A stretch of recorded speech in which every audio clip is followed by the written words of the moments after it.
Bismillahirrahmanirrahim. Assalamualaikum warahmatullahi wabarakatuh. Perkenalkan terlebih dahulu, nama saya Muhammad Fikri Fadilah. NIM saya 119404090. Saya dari kelas PMI 6B. Adapun dibuatkannya video ini adalah untuk memenuhi salah satu tugas UTS mata kuliah riset aksi, yang dimana UTS-nya adalah pertanyaan-pertanyaan. Nah, kita langsung saja kepada pertanyaan yang pertama.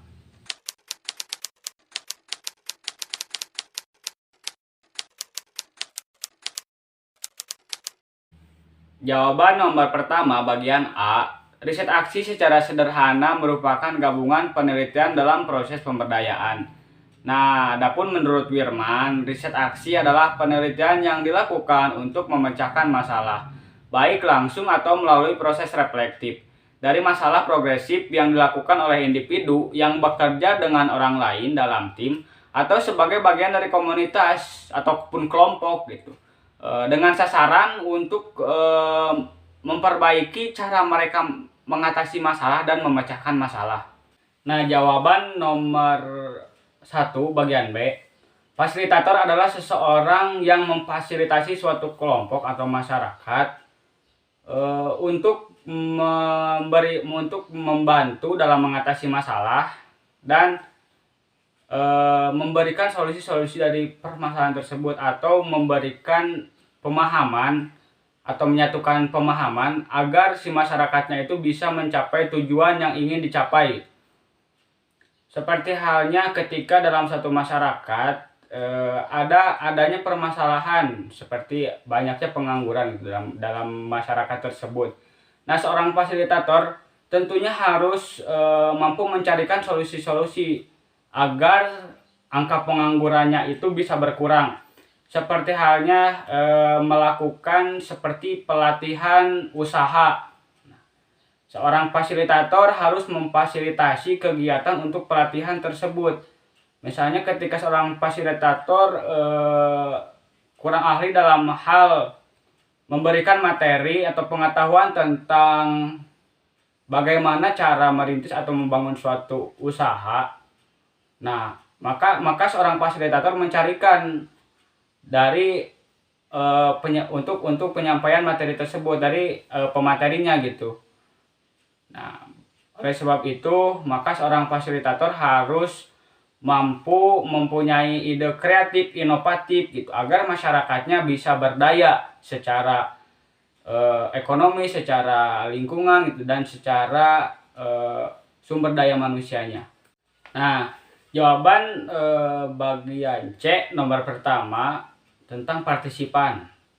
Partisipan adalah orang yang terlibat atau orang yang turut andil dalam suatu kegiatan. Seperti misalnya ketika ada kegiatan Karang Taruna, kegiatan 17 Agustus itu. Nah, partisipan adalah orang yang terlibat di dalam kegiatan tersebut. Misalnya dalam kegiatan perlombaan-perlombaan. Nah, maka ketika seorang partisipan berarti turut serta gitu dalam kegiatan tersebut. Itu menurut saya tentang partisipan. Jawaban bagian D nomor pertama tentang pilar-pilar pemberdayaan. Pilar-pilar pemberdayaan yang pertama ada people centered. Pendekatan people centered melihat pembangunan itu perlu diarahkan oleh ide-ide, nilai-nilai, teknik sosial, dan teknik lokal. Secara sederhana, pembangunan dilakukan untuk mensejahterakan seluruh lapisan masyarakat, baik mereka yang memiliki posisi sebagai produsen maupun konsumen. Karena berpusat pada rakyat, maka pembangunan ini menghargai segala perbedaan dan kearifan lokal yang ada di masyarakat itu sendiri. Semua itu bertujuan agar pembangunan tidak melulu berhubungan dengan membuat atau memproduksi sesuatu untuk mendapatkan keuntungan yang sebesar-besarnya gitu, melainkan juga membuat masyarakat mandiri dan menjaga ekologi atau lingkungan alamnya.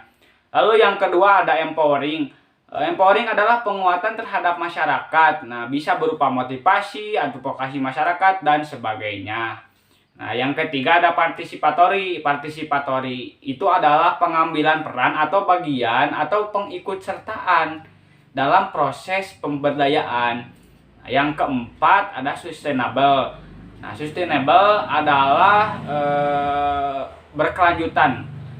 Jadi dalam pemberdayaan itu tidak bisa dilakukan hanya satu kali. Jadi harus ada kelanjutannya gitu, harus berkelanjutan gitu sampai masyarakat itu tersejahterakan. Nah, itu mungkin jawaban dari pertanyaan nomor pertama. Kita langsung saja lanjut ke pertanyaan yang nomor kedua. Jawaban nomor 2 tentang kenapa relasi belajar riset aksi harus subjek-subjek. Karena belajar riset aksi menekankan pada proses belajar sebagai aspek riset bersama masyarakat secara sosial. Nah, mungkin itu jawaban nomor yang kedua.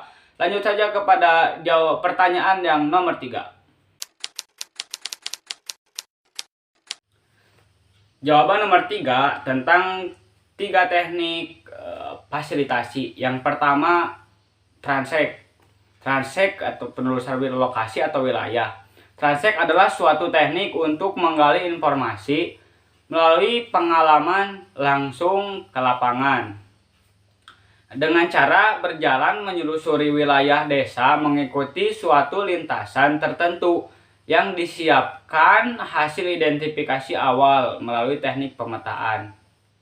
Nah, yang kedua, teknik fasilitasi ada tentang alur sejarah. Alur sejarah merupakan suatu teknik yang dirancang untuk menyadarkan masyarakat melalui pengungkapan kembali sejarah masyarakat di lokasi tertentu. Dengan cara memaparkan kembali kejadian-kejadian penting di masa lampau yang ada di masyarakat tersebut. Lalu yang ketiga, teknik fasilitasi ada tentang wawancara terstruktur. Wawancara terstruktur merupakan alat penggalian informasi berupa tanya jawab yang sistematis tentang pokok-pokok tertentu bersifat semi terbuka, tetapi pembicaraannya dibatasi oleh topik yang telah ditentukan. Nah, hasil wawancaranya akan memberikan informasi tentang keadaan sosial, ekonomi, jenis-jenis masalah, serta kebutuhan nantinya yang dibutuhkan oleh masyarakat. Lalu itulah jawaban dari pertanyaan yang nomor 3. Kita lanjutkan saja kepada pertanyaan yang nomor 4.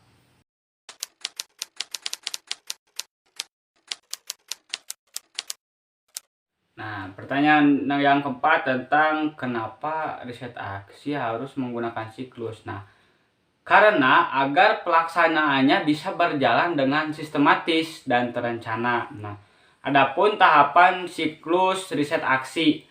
Yang pertama itu ada sosialisasi awal dan rembuk warga. Sosialisasi awal merupakan suatu proses bagaimana memperkenalkan diri kita atau sistem yang akan kita bawakan kepada seseorang atau sekelompok masyarakat. Adapun sedangkan rempuk warga adalah kegiatan non formal berupa forum musyawarah warga untuk penjaringan aspirasi warga gitu sebagai upaya untuk perencanaan kegiatan yang akan kita lakukan. Yang kedua ada repso atau refleksi sosial.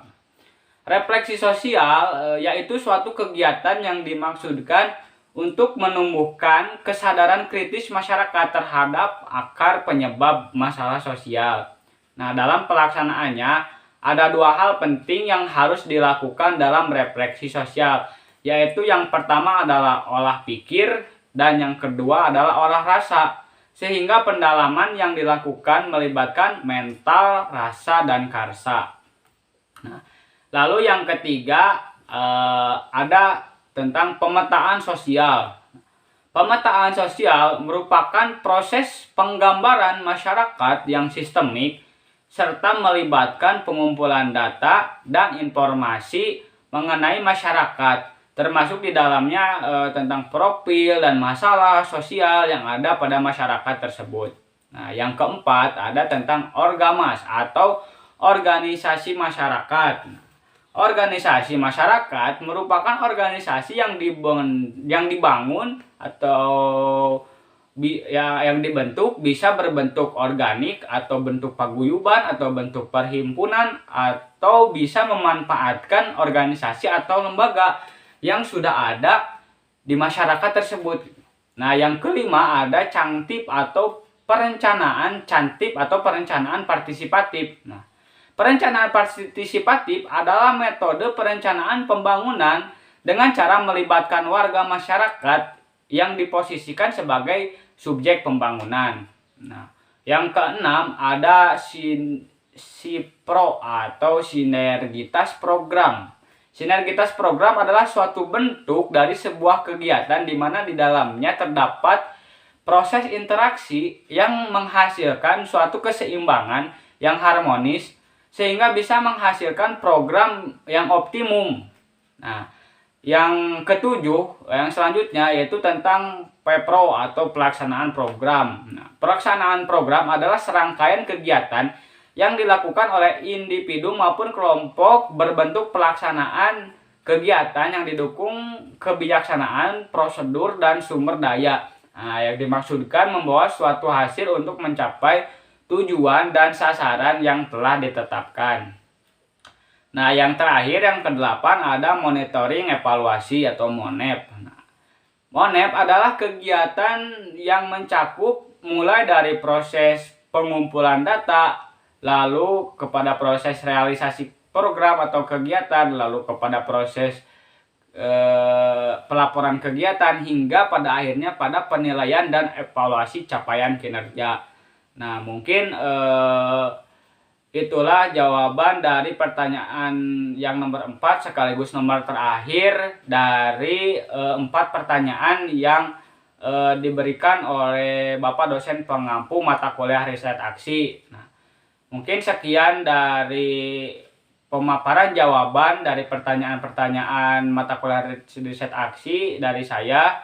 Mohon maaf atas segala kekurangannya dan terima kasih juga atas segala perhatiannya.